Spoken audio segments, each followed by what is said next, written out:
Hiawatha Bray again, reporting on the ongoing conquest of the universe by androids. I mean, of course, the Android cell phones that are posing a major challenge to the popularity of Apple's iPhone. Don't worry, Apple's doing fine. They're selling as many iPhones as they can make. But so are the companies that are putting out Android phones. And one of the reasons is that there are so many of them. There are really only 3 iPhone models, but there are about 20 Android models, and they just cover the universe. There are all kinds of phones out there.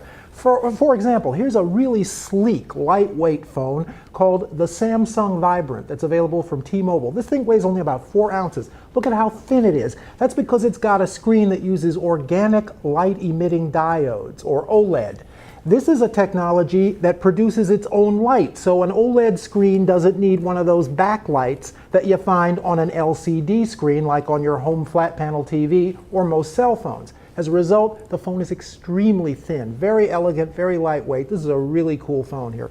But look at the flip side. This is about the biggest phone I've seen since they canceled Miami Vice. It's called the Dell Streak. Yep, it's made by Dell.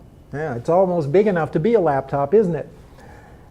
This is also running Android, but actually if you talk to the people at Dell, they'll tell you this isn't really a phone. They regard it as a tablet, basically competition for Apple's iPad, but much smaller. It fits in a jacket pocket, but you can use Android apps to do a variety of things, including lots of the stuff you do with a standard iPad.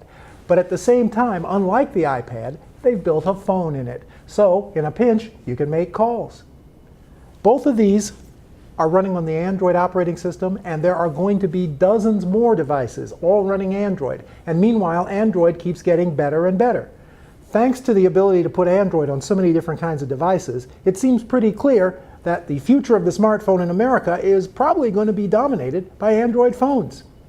Sorry, Apple. From the Tech Lab, this is Hiawatha Bray.